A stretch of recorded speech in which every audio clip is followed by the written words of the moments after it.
Hey, good morning, guys. It's me, Teresa.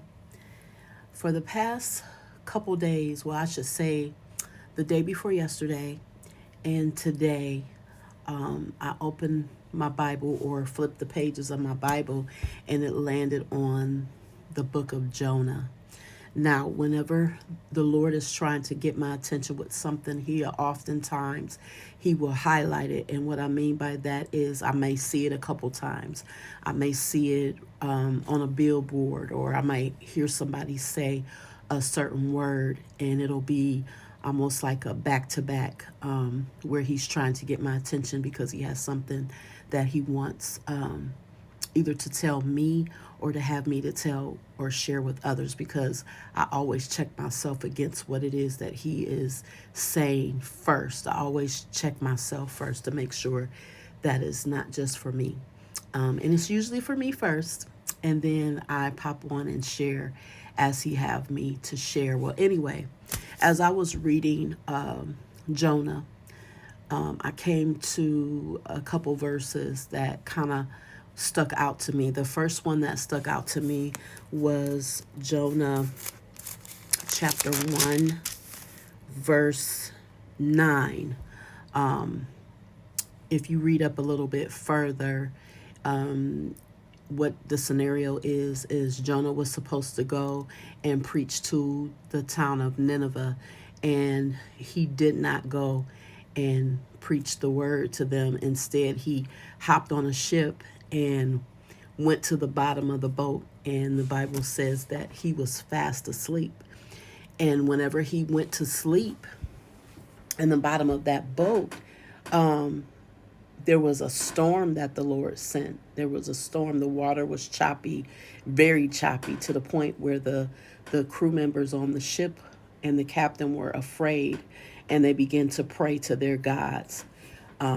When they found him sleep, the Bible says he was fast asleep at the bottom of the boat.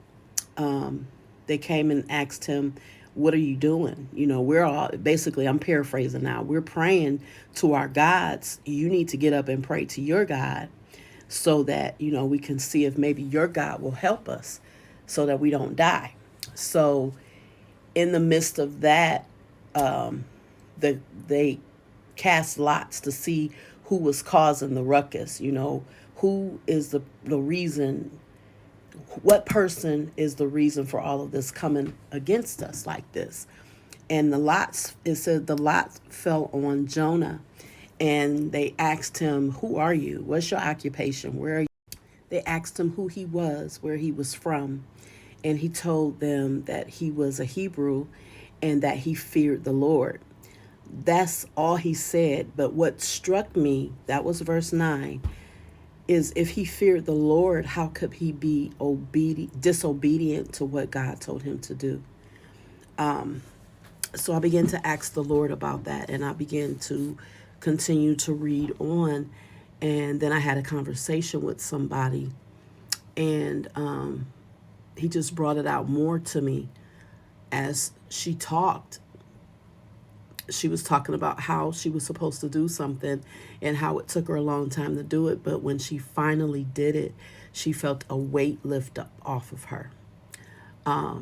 So what that made me think of is, first of all, how can we say we fear the Lord and be disobedient? How are we comfortable? How can we be comfortable in disobedience to the Lord? When I looked up that word fear, it meant to be afraid, to fear morally, or to be reverent, to be respectful, basically. How can we respect God and not do what he tells us to do? A lot of times we get comfortable in disobedience because we know that God is merciful and that he loves us, but he does not want us to take advantage of his grace and his mercy and his love, but he wants us to be obedient quickly to what it is that he's asking us to do. When, of course, we know the story that what ended up happening is Jonah told the crew members to throw him off the ship and they would be okay, because he told them, this is happening because I'm supposed to do something and I didn't do it. So they prayed to God. They ended up glorifying God. They ended up offering sacrifices to the Lord, but it was more so to thank the Lord for sparing their lives, but also to not count the sin of Jonah, them having to throw Jonah off the ship against them. So they threw him off the ship, and the sea calmed down. But the Lord, it says that the Lord had prepared a fish to swallow Jonah up. Then Jonah prayed, and he was in the belly of the fish for 3 days.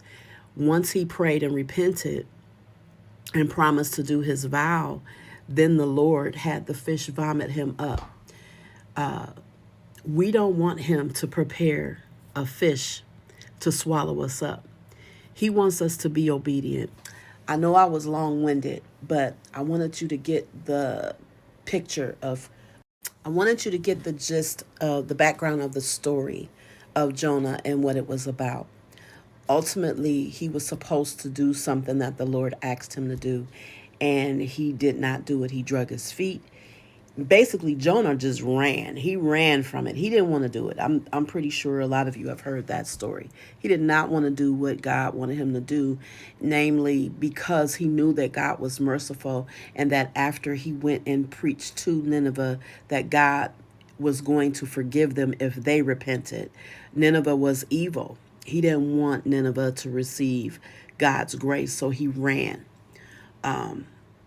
Long story short, be obedient to what God is calling you to do, no matter what you think the outcome is going to be, because God is just with his judgments. He knows what it is he wants to do, and he knows what it is that he wants to do for us. Another thing that stuck out to me that I noticed is when Jonah was, even though Jonah was disobedient, he did cause the people that had to throw him off the ship to give God glory.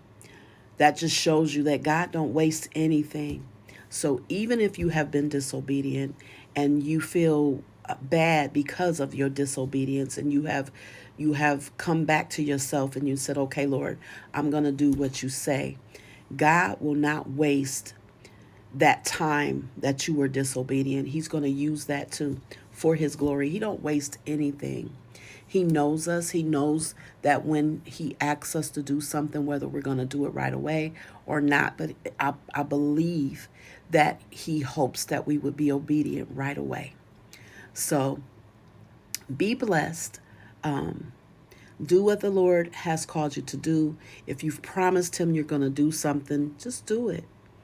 It's going to be okay. And I'm talking to myself too, because there are things that I need to do and not drag my feet on. And disobedience is also taking your time about doing something that you're supposed to do right away. Saying, oh, I'll do it tomorrow. Oh, I'll do it next week. No, do it now.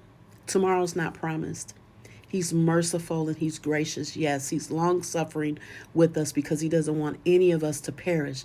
But at the same time, he wants us to respect and reverence his word. He's a good father. He loves us. Be obedient. Do what he told you to do. Be blessed.